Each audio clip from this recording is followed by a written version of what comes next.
아베 총리가 또 한편으로는 집단 자위권 행사 대상국으로 북한을 언급했습니다.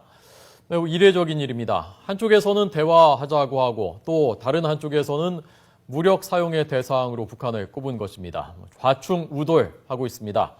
이번에 도쿄에서 함께 취재하고 있는 박철원 특파원 연결하겠습니다.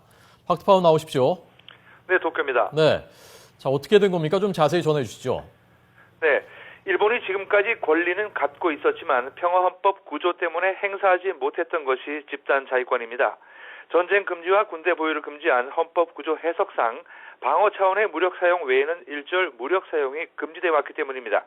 하지만 아베 신조 총리는 미일 동맹 강화 차원에서 동맹국에 대한 제3국의 공격이 있을 경우 일본이 자국에 대한 공격으로 간주해 공격할 수 있어야 한다고 주장하고 있습니다.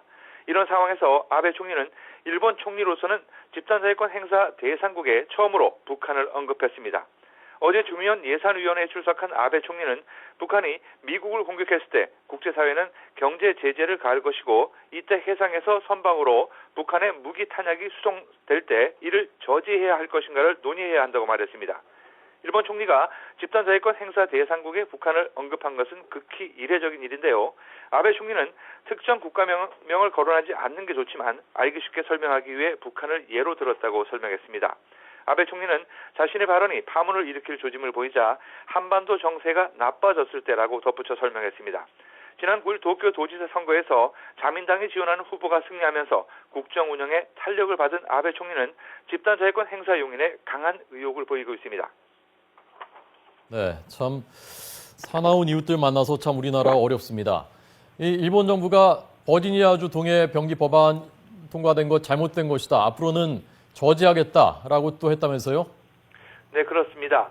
미국 버지니아주에 이어 뉴욕주 의회에서도 동해 병기 법안이 발의된 가운데 일본이 예민한 반응을 보이고 있습니다. 일본의 기시다 후미오 외무상은 어제 국회에 출석한 자리에서 미국 버지니아주의 일본해와 동해 병기 법안 통과가 잘못됐다고 말했습니다. 그리고는 이를 저지하겠다는 의사를 거듭 밝혔습니다.